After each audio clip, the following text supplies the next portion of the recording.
তো এটা হচ্ছে আমার বন্ধুর বার্থডে স্পেশাল ফ্রাইড রাইস।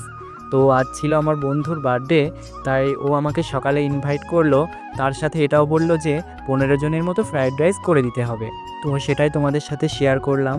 তো প্রথমে বাসমতি চালটা ভালো করে 2 থেকে 3 বার ধুয়ে নিয়ে ভিজিয়ে রেখেছিলাম 1 ঘন্টার মতো। তার সাথে কিছু কাজু ও কিশমিশও ভিজিয়ে রেখেছিলাম। তারপর সবজিগুলো ভালো করে ধুয়ে কেটে নেওয়ার পরে কড়াইতে জল দিয়ে, জলটা একটু গরম হলে তার মধ্যে গোটা গরম মশলা, তেজপাতা ও পরিমাণ মতো লবণ দিয়ে ওই ভিজিয়ে রাখা চালগুলো দিয়ে দেওয়ার পরে কেওড়া জল, গোলাপ জল ও সামান্য একটু সাদা তেল দিয়ে 90% সিদ্ধ করে একটা নেটের সাহায্যে ভাতগুলো তুলে নেওয়ার পর পাখার তলায় মেলে দিয়েছিলাম। এরপর আবারও কড়াইতে সাদা তেল এবং ঘি গরম করে একে একে গাজর, ক্যাপসিকাম, বিনস সামান্য লবণ দিয়ে ভেজে নেওয়ার পর ওই ভিজিয়ে রাখা কাজু ও কিশমিশগুলো ভালো করে চিপে ওর মধ্যে ভেজে তুলে নিয়েছি।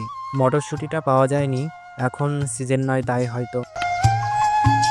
তারপর ওই মেলে রাখা ভাতগুলোর উপরে ভেজে রাখা সবজিগুলো, কাজু কিশমিশ আর পরিমাণ মতো চিনি দিয়ে মাখিয়ে একটি পাত্রে ঘি গরম করে ওই ঘিটা দেওয়ার পরে গোলমরিচ গুঁড়ো, জয়িত্রী জায়ফলের গুঁড়ো দিয়ে আবারও একটু মাখিয়ে নিলেই কমপ্লিট হয়ে যাবে ফ্রায়েড রাইসটা।